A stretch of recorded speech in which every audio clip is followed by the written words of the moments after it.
Hello guys, welcome to my YouTube channel chemical girl. So guys, चलिए आज हम बात करते हैं एक नए टॉपिक, नए चैप्टर के बारे में जिसका नाम है केमिकल काइनेटिक्स। हिंदी में जैसे बोलते हैं रासायनिक बलगतिकी। ओके, तो इसका नाम सुनकर आई होप आपके मन में कोई आइडिया आ रहा होगा कि आखिर केमिकल काइनेटिक्स है क्या। इस चैप्टर के अंतर्गत हम किन किन चीजों के बारे में स्टडी करेंगे, किन किन चीजों को जानेंगे। तो चलिए आपके आइडिया को मैं सच में बदलूं और आपको एक हिंट दूं कि आखिर हम इस चैप्टर में किस चीज का अध्ययन करेंगे। तो मैं आपको बताऊं, जैसा कि इसका नाम है chemical kinetics. Chemical means chemical reaction, kinetics means rate और स्पीड। इस चैप्टर के अंतर्गत हम क्या जानेंगे, अभिक्रिया की स्पीड, उसके रेट के बारे में।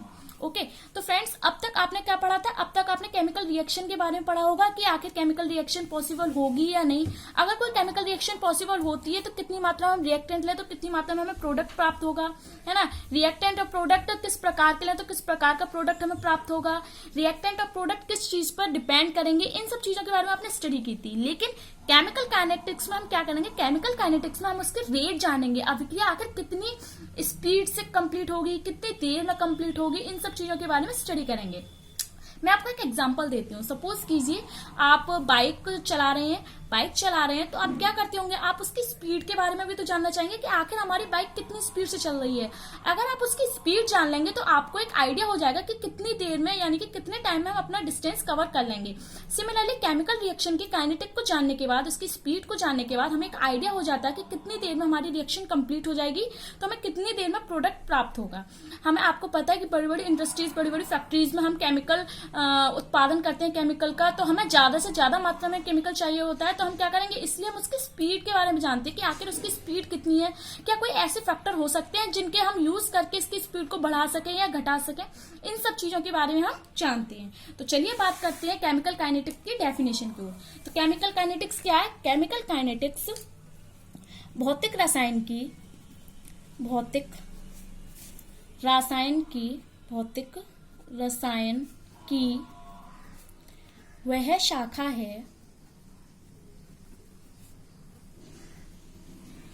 वह शाखा है, जिसके अंतर्गत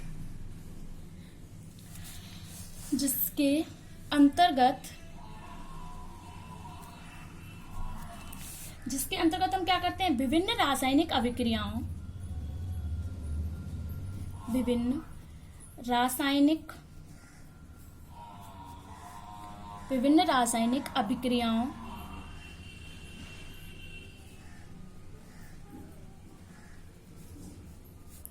के वेग की कैलकुलेशन और उन पर विभिन्न भौतिक कारकों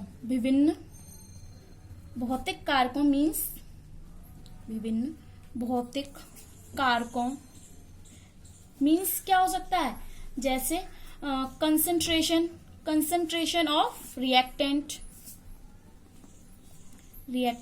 और टेम्परेचर और प्रेशर और प्रेजेंस ऑफ कैटलिस्ट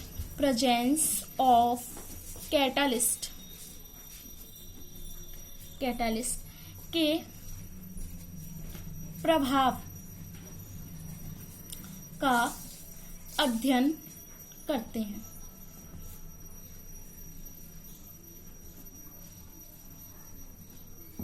यही क्या कहलाती है, यही शाखा क्या कहलाती है, केमिकल काइनेटिक्स। केमिकल काइनेटिक्स में हम क्या करते हैं, रिएक्शन की स्पीड के बारे में स्टडी करते हैं। ओके, तो अब तक हमने क्या पढ़ा था? अब तक हमने जाना रेट के बारे में। ये यानी कि केमिकल काइनेटिक्स जो है वो रेट से रिलेटेड है। तो चलिए अब जानते हैं आखिर रेट होता क्या है। तो मैं यहाँ पे हेडिंग डालती हूँ रेट और वी कैन से स्पीड। आप चाइल्डहुड से स्पीड के बारे में पढ़ते आ रहे हैं। स्पीड इज इक्वल टू क्या होता है, speed is equal to distance upon time. यही तो होता है, आप सभी लोग जानते हैं। यानी कि हम कह सकते हैं कि change of any quantity with respect to time. यानी कि कोई भी क्वांटिटी का टाइम के साथ बदलना क्या कहलाता है, रेट कहलाता है। सपोज दैट आप कोई डिस्टेंस ट्रेवल कर रहे हैं, अगर आपका distance suppose that 1 kilometre cover होता है आधा घंटे में, तो आप क्या करेंगे, 1 किलोमीटर को डिवाइड देंगे हाफ एन आवर से, तो आपकी क्या निकल के आएगी, स्पीड निकल के आएगी। सिमिलरली अगर कोई रिएक्शन में रिएक्टेंट जिसकी कंसंट्रेट क्या हो रही है, टाइम के साथ चेंज हो रही है, तो हम क्या बोलेंगे कि जो इसकी कंसंट्रेशन है जो टाइम के साथ चेंज हो रही है उसी को क्या बोलेंगे, उसकी स्पीड बोलेंगे, है ना। तो हम इसे कैसे लिख सकते हैं केमिकल काइनेटिक्स के लिए, हम लिखेंगे यहाँ पर rate of reaction. Rate of reaction उसकी डेफिनेशन क्या कर सकते हैं, बस यहाँ पर चेंज इन कॉन्सेंट्रेशन लिखेंगे। Change in concentration change in concentration of reactant and also product। क्यों, क्योंकि हमें पता है कि जब रिएक्टेंट की कॉन्सेंट्रेशन में चेंज आएगा, यानी कि रिएक्टेंट की कॉन्सेंट्रेशन घटेगी, तभी तो हमें प्रोडक्ट प्राप्त होगा। तो हम क्या लिखेंगे, change in concentration of reactant and product with respect to time is called the rate of reaction। Okay, यानी कि रिएक्टेंट और प्रोडक्ट की जो कॉन्सेंट्रेशन है, सांद्रता, उसमें किसी भी प्रकार का बदलाव, किसके साथ, टाइम के साथ, किसी भी प्रकार का टाइम के साथ का बदलाव होने पर हम क्या कहेंगे, उसे रेट ऑफ रिएक्शन, यानी कि अभिक्रिया की स्पीड, अभिक्रिया की गति। ओके, तो अब मैं आपको बताऊं कि रेट ऑफ रिएक्शन के बेसिस पर हमारी जो रिएक्शंस है वो मेनली 3 टाइप्स की होती हैं। तो हम यहाँ पे कह सकते हैं हमारी रिएक्शंस है वो कितने टाइप्स की होती हैं, 3 टाइप्स की। हम यहाँ पे लिख सकते हैं there are 3 type reactions on the basis of rate। The first is तात्कालिक, और इसे हम क्या बोल सकते हैं, इसे हम बोलते हैं आयनिक रिएक्शन। अब जैसा कि मैंने आपको बताया था कि स्पीड के बेस पर है, रेट के बेस पर है, तो उसी हिसाब से हम इसको डिफाइन भी कर सकेंगे। यानी कि तात्कालिक का मतलब क्या है, इंस्टेंटली, यानी कि कोई ऐसी रिएक्शन, हम यहाँ पे लिख सकते हैं ऐसी रिएक्शन विच कंप्लीट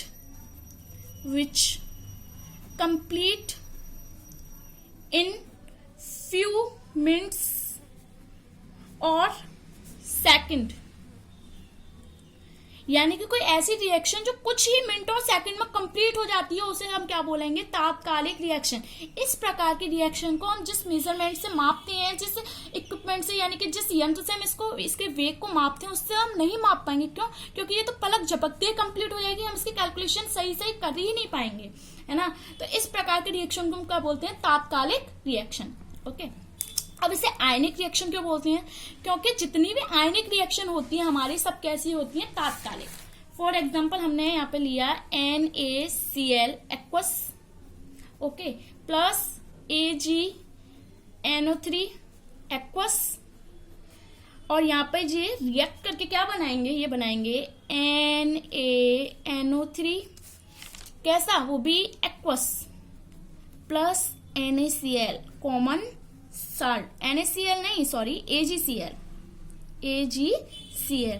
वो भी कैसा होगा, वो भी प्राप्त होगा हमें AgCl हमें कैसे फॉर्म में प्राप्त होगा, ये तो सॉलिड है, तो इस सॉलिड के फॉर्म में प्राप्त होगा। ठीक है, तो अब हम इसे आगे समझते हैं। AgCl, यानी कि इस रिएक्शन में क्या हुआ होगा कि Ag आयन ने किसके साथ रिएक्ट किया होगा, Cl आयन के साथ, और जब ये रिएक्ट हुए होंगे तो क्या बन गया होगा, AgCl। अब हम जानते हैं कि आयनिक रिएक्शन में क्या होते हैं, आयंस प्रेजेंट होते हैं, और आयंस के बीच क्या होता है, वैद्युत आकर्षण और वैद्युत प्रतिकर्षण बल लगता है, जिससे क्या होता है, जो रिएक्शन इन आकर्षणों के कारण बहुत जल्दी कंप्लीट हो जाती है, है ना। जब ये जल्दी कंप्लीट हो जाती है तो इनका मापना संभव नहीं हो पाता है, इसलिए इन रिएक्शन को क्या बोलते हैं, आयनिक रिएक्शन और तात्कालिक रिएक्शन। ओके, तो अब हम बात करते हैं सेकंड टाइप की। सेकंड टाइप कौन सा है हमारा, सेकेंड टाइप है अति मंद रिएक्शन, और we can say very slow reaction. तो कुछ तो आपको समझ में आ गया होगा, वेरी स्लो है इसका मतलब बहुत ही धीमे गति से होगी, वेरी स्लो रिएक्शन है। तो हम यहाँ पे क्या कह सकते हैं, हम यहाँ पे कह सकते हैं कि मैं आपको पहले एक चीज बता दूं कि जब क्या हो अभिकारकों के यानी कि रिएक्टेंट्स के मॉलिक्यूल के बीच रिएक्शन होती है तो उसे क्या बोलते हैं, मॉलिक्यूलर रिएक्शन। यहाँ पे हम लिख सकते हैं reaction of molecules is called molecular reaction, is called क्या हो जाएगा, मॉलिक्यूलर रिएक्शन। ओके, तो कुछ मॉलिक्यूलर रिएक्शन कौन सी होती हैं जो बहुत ही स्लोली होती हैं, बहुत ज्यादा टाइम पीरियड में होती हैं। इन्हें कंप्लीट होने के लिए कई वर्ष यानी कि कई ईयर्स तो कई घंटे लग जाते हैं, कई आवर्स भी लग जाते हैं, तब भी रिएक्शन कंप्लीट नहीं होती। तो इस टाइप की रिएक्शन को भी हम इजीली मेजर नहीं कर सकते हैं, क्योंकि इतनी देर तक हम किसका वेट करेंगे, ये तो काफी टाइम हो गया, इतनी देर तक तो हम वेट नहीं कर सकते क्योंकि इसका जो टॉपिक है, ये जो टॉपिक है वो इंडस्ट्रियल पर्पज से है। इंडस्ट्रीज में हमें क्या होता है, केमिकल की जरूरत होती है जिन्हें हम जल्दी से जल्दी बनाना चाहेंगे। तो जब हम किसी रिएक्शन की स्पीड को इतने टाइम में कैलकुलेट कर पाएंगे तो उस रिएक्शन का यानी कि उस अभिक्रिया का हमें फायदा ही क्या होगा। इसलिए ये रिएक्शन कैसे कहलाते हैं, वेरी स्लो रिएक्शन, जिनको इजिली हम मेजर नहीं कर सकते। फॉर एग्जाम्पल, आपने एक एग्जाम्पल जो अपने डेली लाइफ में देखा होगा, क्या है वो, रस्टिंग ऑफ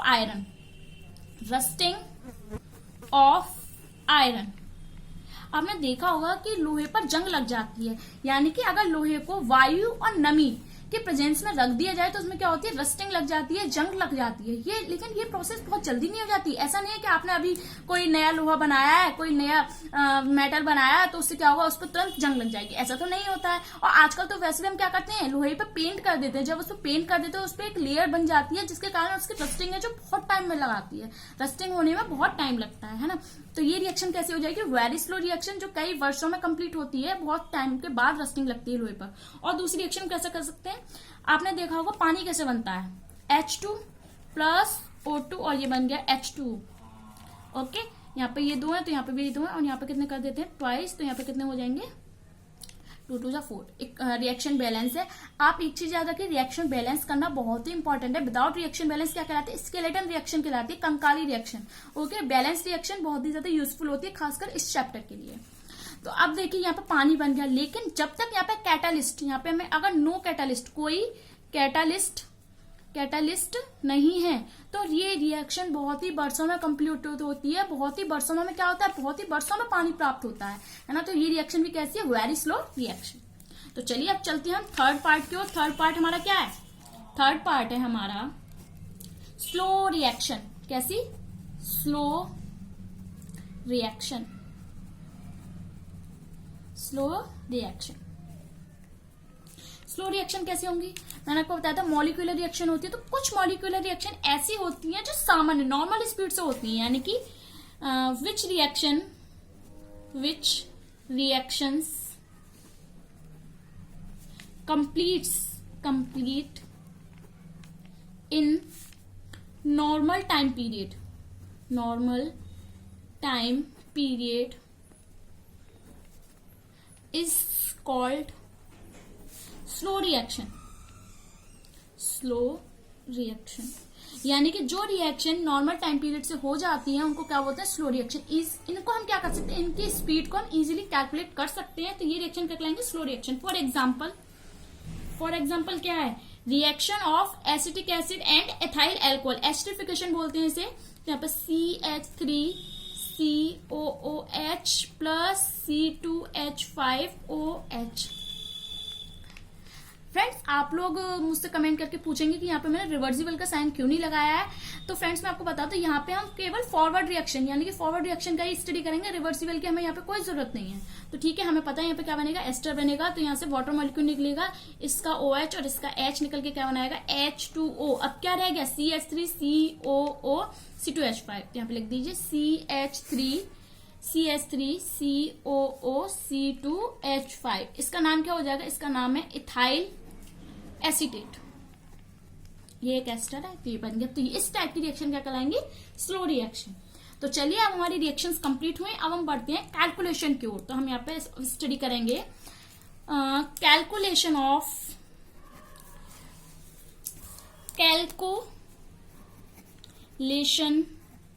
ऑफ वेलोसिटी और रेट ऑफ रिएक्शन। अब वेलोसिटी और रेट कैसे कहते हैं, इसकी डेफिनेशन मैं आपको पहले ही बता चुकी हूँ। उसकी क्या होती है, change in concentration of product and reactant with respect to time is called rate of reaction. अब हम रेट ऑफ रिएक्शन को टू टाइप से एक्सप्रेस कर सकते हैं। We can say we have two types to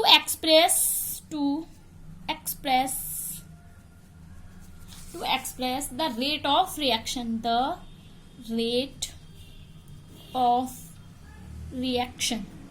okay. हमारे पास two types है रेट ऑफ रिएक्शन को एक्सप्रेस करने के लिए। First is with respect to, हम यहाँ पे लिख सकते हैं विद रिस्पेक्ट टू रिएक्टेंट के रिस्पेक्ट में। वो कैसे, हम जानते हैं कि रिएक्टेंट की जो कॉन्सेंट्रेशन होती है वो क्या होती है, कम होती है। तो हम कैसे लिख सकते हैं, वेलोसिटी इज इक्वल टू अभिकारक की यानी कि रिएक्टेंट की सांद्रता में कमी अपॉन टाइम। लेकिन एक चीज आपको याद रखनी है, वो क्या है कि यहाँ पे रिएक्टेंट की जो कॉन्सेंट्रेशन है उसमें क्या हो रही है, कमी हो रही है। इसका मतलब यहाँ पर माइनस साइन लगेगा, कमी को रिप्रेजेंट कर रहा है यहाँ पर माइनस साइन, इसलिए यहाँ पे क्या लगेगा, माइनस का साइन। और सेकंड वे हमारा क्या है, सेकंड वे है हमारा, second is with respect to product, with respect to product, with respect to product. अब प्रोडक्ट कैसे, हमें पता है कि प्रोडक्ट की कॉन्सेंट्रेशन में क्या होगी, इंक्रीमेंट होगी, क्योंकि जब प्रोडक्ट की कॉन्सेंट्रेशन इंक्रीमेंट होगी जब तो रिएक्शन कंप्लीट होगी। तो हम यहाँ पे लिख सकते हैं वेलोसिटी, किसकी वेलोसिटी, रिएक्शन की वेलोसिटी इज इक्वल टू, क्या लिख सकते हैं हम, उत्पाद की सांद्रण में वृद्धि। यहाँ पे हम लिख सकते हैं सांद्रण में वृद्धि अपॉन टाइम, ओके। और यहाँ पर कैसे साइन होगा, प्लस का। अब हम क्या करते हैं, इसकी यूनिट को मेजर करते हैं। यूनिट क्या होगी इसकी, अब देखिए सांद्रता की यूनिट क्या होती है, मोल पर लीटर, ओके। और टाइम की क्या होती है, सेकंड। तो इसकी यूनिट क्या हो जाएगी, मोल लीटर, और ये सेकंड का। आई होप आपको यूनिट समझ में आई होगी। तो चलिए अब बात करते हैं इनकी ग्राफ्स की, ओके। तो यहाँ पे हम बनाते हैं ग्राफ। यहाँ पे हमने ग्राफ ड्रॉ किया। ग्राफ मैंने किस किस के बीच में ड्रॉ किया है,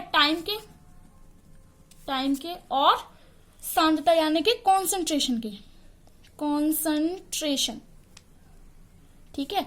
दोनों ही क्या होते हैं, दोनों ही अपने अपने वैल्यूज में बढ़ते हैं। तो हम पहले ड्रॉ करेंगे किसके लिए, रिएक्टेंट के लिए। तो रिएक्टेंट के लिए ग्राफ कैसा होगा, पहले फर्स्ट जब अभिक्रिया स्टार्ट ही होगी तो क्या होगा, रिएक्टेंट की जो सांद्रता होगी वो सबसे ज्यादा होगी, फिर क्या होगी, धीरे धीरे धीरे धीरे कम होती जाएगी, और एक टाइम ऐसा आएगा कि सांद्रता उसकी टाइम के साथ बिल्कुल बढ़ना यानी कि घटना कम हो जाएगी। तो यहाँ पे ये बिल्कुल बराबर होने लगेगी टाइम के। अब हम बात करते हैं किसकी, ये तो हमारा किसके लिए था, रिएक्टेंट के लिए। अब हम बात करते हैं प्रोडक्ट की। तो प्रोडक्ट की कॉन्सेंट्रेशन जब टाइम 0 होगा तब क्या होगी, बिल्कुल 0, फिर क्या होगी, धीरे धीरे बढ़ती जाएगी। तो ये धीरे धीरे धीरे धीरे ये बढ़ती गई। ये किसके लिए, ये हमारी प्रोडक्ट के लिए, ओके। तो ये हमारी किसके लिए थी, प्रोडक्ट के लिए। अब ये किसके बीच में था, कॉन्सेंट्रेशन और टाइम के बीच में। अब हमें किसके बीच में बनाना है, हमें बनाना है स्पीड और टाइम के लिए। तो हम यहाँ पे फिर से ड्रॉ करते हैं।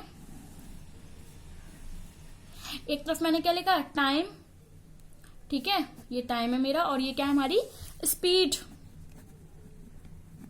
ठीक है। अब ये स्पीड क्या होगी, जब अभिक्रिया स्टार्ट हुई होगी उसके थोड़ी देर बाद इसकी स्पीड बहुत ज्यादा होगी, मैक्सिमम स्पीड। फिर जैसे जैसे टाइम बढ़ेगा तो इसकी स्पीड क्या होती जाएगी, कम होती जाएगी, फिर बढ़ना कम हो जाएगी। और जब बढ़ना कम हो जाएगी टाइम के साथ, तब तक क्या हो जाएगी, रिएक्शन हमारी कंप्लीट हो जाएगी। तो आई होप आपको इतनी सारी चीजें समझ में आई होंगी। तो अगली वीडियो में हम किसकी बात करेंगे, अगली वीडियो में हम बात करेंगे इसकी वेलोसिटीज की, जो हम 3 टाइप से मेजर कर सकते हैं।